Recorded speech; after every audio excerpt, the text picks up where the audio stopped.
We're at a crisis point with safe access? Absolutely. So I'm going to start with the South and work up the state. So in Los Angeles, Measure D passed. That was a measure sponsored by Americans for Safe Access and their Los Angeles City Hall. And I want to introduce a vocabulary word that I learned this year, and if you know it already, forgive me. It's called coercive monopoly. Yeah. And what a coercive monopoly is it's when particular industry leaders work with government to restrict the permitting process so that it creates a forced or coercive monopoly.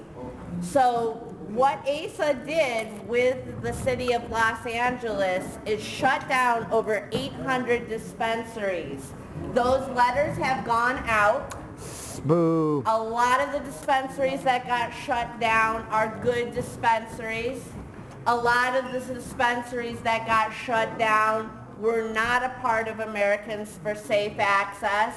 And the union wouldn't even allow dispensaries that weren't backing this measure to become union members. So I really wonder, what is a union if it promotes job loss? Unions, last time I checked, when my grandpa was a union leader for General Motors, I come from Milwaukee, so I have a little bit of knowledge about unions. And usually unions want to ensure that labor gets good health care, etc. So what we have in Los Angeles right now is not only 800 clubs worth of patients not having neighborhood access, right? We have hundreds of people losing good jobs with health care. And that's a really sad thing. We need as many people employed as possible in any industry. So it's very sad. Then the city of Los Angeles, after they cut the throats of 800 collectives, they received a series of federal letters. They received 103 Fed letters. So we have maybe about a total of 900 closures going on in the southern half of our state. Then we move up a little bit to San Jose, where we had another between 17 and 20 Fed letters go out. And San Jose does not have that many clubs, so San Jose is going to get really hurt. Then, I know it's crazy that I continue, right? Then you have what happened in our state Supreme Court, which is really tragic. And what they said was that cities can ban retail outlets. So then you have the whole Inland Empire gone. Riverside, Orange County, Bakersfield, all these places are now enforcing their bans. So meaning they're showing up at the door with police officers and telling people it's time for them to close the doors to the patients. And I'm not even through yet, you guys. I wish that was the end of the story. So already we're at near 1,000 closures about to happen in our state, right? If you count the 800 clubs that we got going down in Los Angeles, plus the 103 that got the letters, we'll round that out to about 900. Then you've got the clubs in San Jose. Then you've got all the cities and counties that want to ban dispensaries, closing the dispensaries down. And then, as you come up our way, we know that Hemp Center has been public that they received the letter. There are other letters that have gone out from the feds in San Francisco, but those collectives are not willing to be public about it. So the patients will probably find out when they walk up to the door and their club isn't there any longer. These closures could be happening in the next 2 weeks to the next 6 weeks. And then we have something that's a first in San Francisco. We've never had this happen before. We have the feds grabbing the building of Shambhala. Ouch. So they didn't just get a warning letter. The feds filed on Shambhala and said, we are going to take your building. So that's the first, and that's kind of scary. Then we go across the water, across the bay, and we know that Harborside is in proceedings with the federal government who are trying to grab their buildings, not only in Oakland but also in San Jose, and not because they're close to children, but because they feel that they are mega stores. Probably not the smartest route to go, right? You know, it's not necessarily an industry where we're at the point where we should be thinking big, right? No. But those guys are now getting grabbed. And then we have Berkeley Patients Group, which actually out of the mega stores, you know, and if I were to say, you know, who are the mega stores are Harborside, Berkeley Patients Group, and Spark in our area, in the Bay Area. And Berkeley Patients Group probably has the most prestigious reputation of caring for people. Yep. And they had gotten a Fed letter and last year. And so they searched and searched and searched and worked with the city of Berkeley, and they found another location. And sure shandizzle, did the U.S. attorneys find some place where they could say children could congregate next to Berkeley Patient Group's new building, and sent them another letter. So now we have Berkeley Patients Group Using children. also losing ground. Using children again. The sad part about all of this is we're not seeing much action from the city of San Francisco. Oakland and Berkeley have filed suit on behalf of particular businesses. What I'm asking our city to do is not file suit on behalf of Shambhala or any particular business, but to file suit with us, the patients, to say, U.S. attorneys, you are going through the law in a vindictive and ridiculous way, and I think we have a lot of ground to stand on because they're measuring from things like the dog entrance to a park. They are using a park that if you call Park and Rec, they will say the park is closed. In other words, children can't even go onto that playground, but they're measuring from that playground. So I think San Francisco really has the best tradition and the best legal standing to file suit. But I'm not being listened to up at City Hall about it, and I'm guessing it's because we're going into the budget cycle and et cetera. Yes, Marquise? And they want to fill the place up with yuppies who like weed.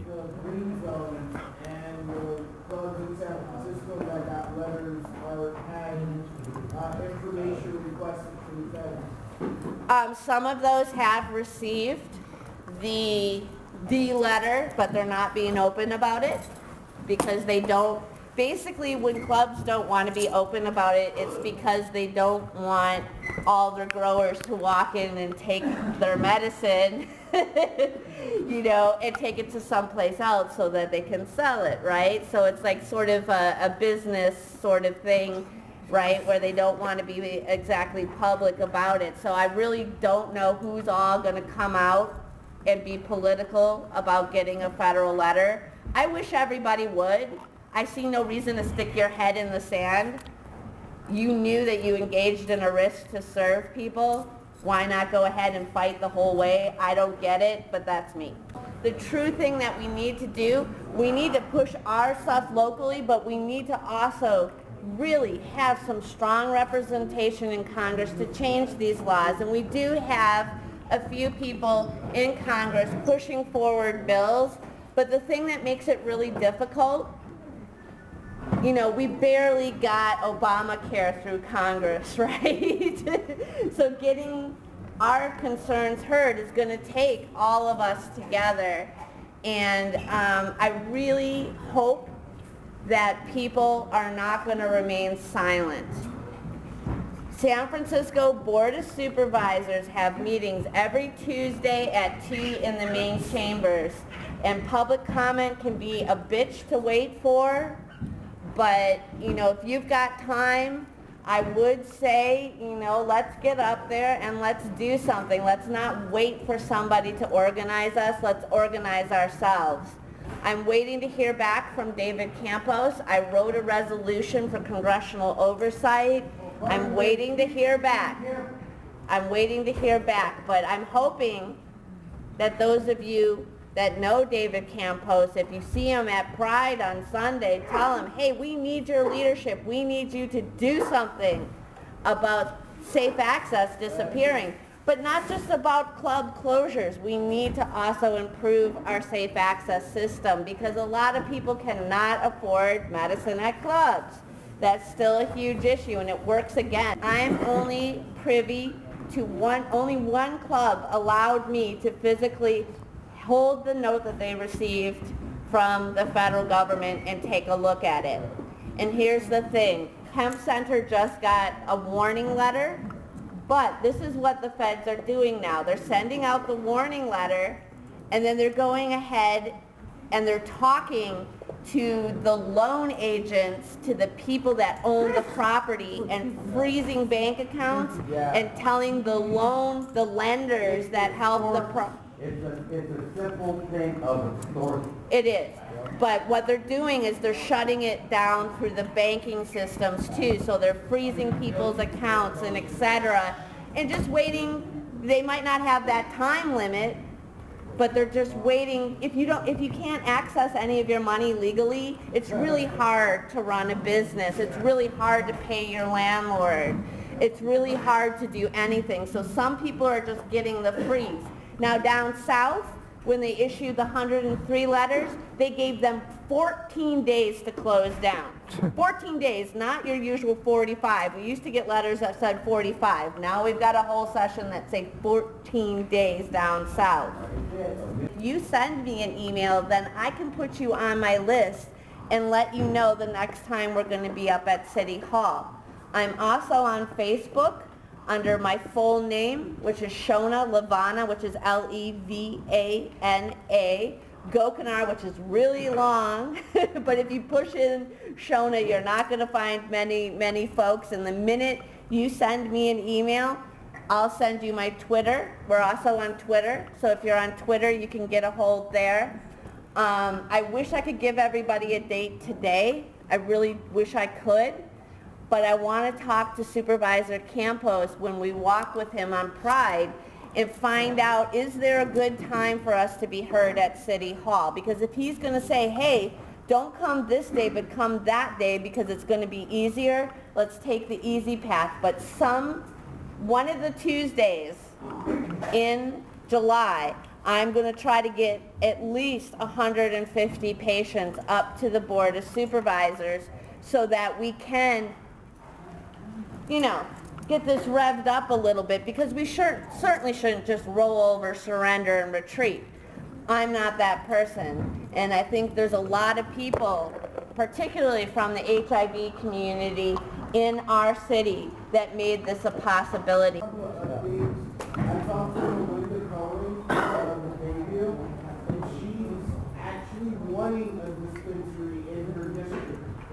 Wow, we've come a long way then, because the first time we went in there, we were told by the aides, that's all right, we don't need you. And I was like, really? I think you need a dispensary in the Bayview. Yep. Doesn't have a dispensary, they will like a dispensary.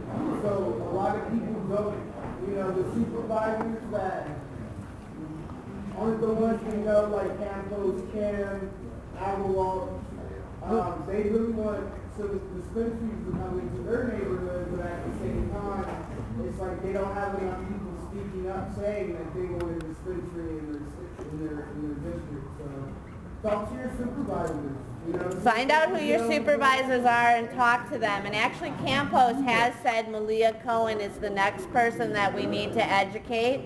We also need to educate London Breed. I live in her district. How many people live in Western Addition, Fillmore, or the Haight? Okay, well, there's a few of us here. Hi, how you doing? Yeah, go ahead. What is actually involved in amending the federal law?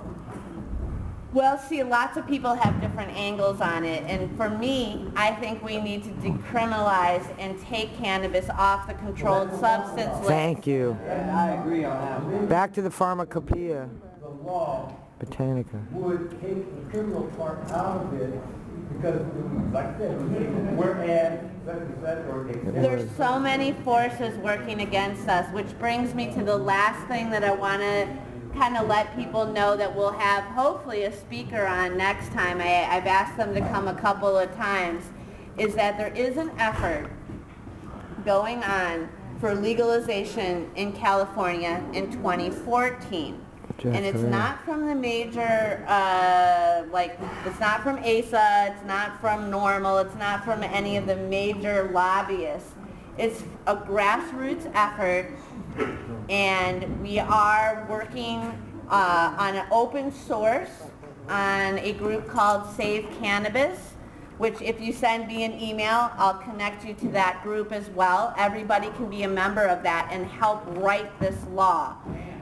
And this law, I have been going to bat and saying that I won't support unless I see equity and safe access, meaning that we must have sliding scale to free for medical patients that can't afford their medicine.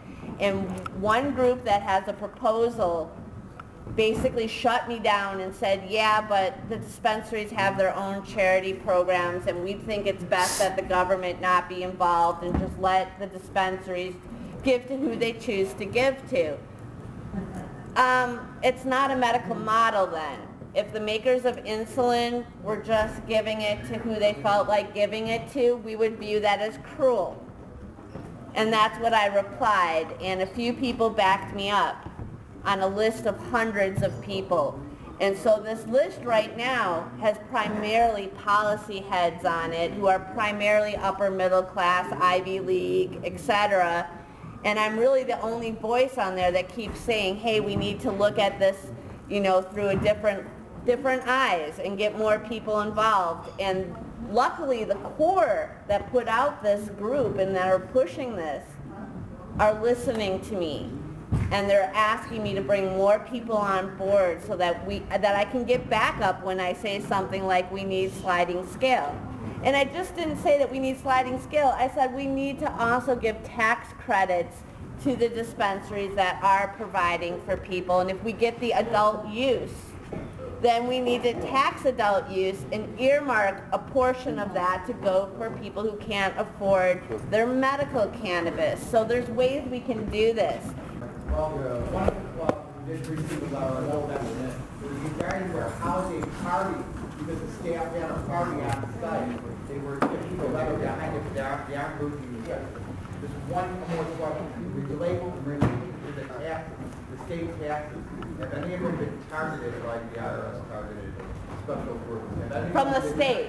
From the state. No, nobody's been targeted from our state level of taxes. And actually, when you talk to our state tax board, they say our community is we are not the people that they're worried about not doing their taxes correctly for the state. Because the people that have taken the risk to open up the cannabis businesses are being very thorough about making sure that they dot their I's and cross their T's and get their taxes into the state tax board. And they've actually told the feds, hey, these aren't the people in California that were worried about not paying their taxes. There's like 20 other industries that we could tell you that we believe are kind of smudging their books and et cetera, and that we're investigating and et cetera. It's not our community. It's just that we've been targeted by the IRS. Now, are people dealing with the feds targeting them? Absolutely. And one of the things that's going on in Congress is basically a settlement that tells President Obama, let the medical cannabis states have banking, let them pay their taxes, and leave them alone. We just got New Hampshire the other night. We've got Nevada. We've got Florida suiting up.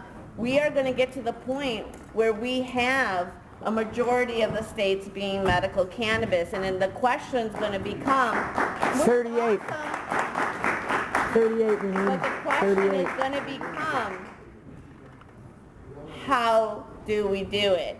And unfortunately, a lot of the new states are giving permits for like 3 or 4 retail outlets when you know that that's not going to take care of the needs of those states. And you know none of those states have, there's only one place that has sliding scale written into law, and it's ironic. It's the Fed city. Washington, D.C. is the only city that thought to put in their sliding scale. Not San Francisco. No. Anybody that's been to a task force meeting knows what we go up against here. But the city of Washington, D.C., you can't get any closer to the feds than right there. They've got sliding scale. The district. Not the city. The district. The district. You're correct. The District of Columbia has sliding scale. And I've been urging the city of San Francisco to look at that, model themselves after it. It's a lot harder for the businesses to be called profiteers if there's just a flat out law. But, you know, I get a lot of resistance and I need a lot of help kind of tipping this. Let's hear some spoken word.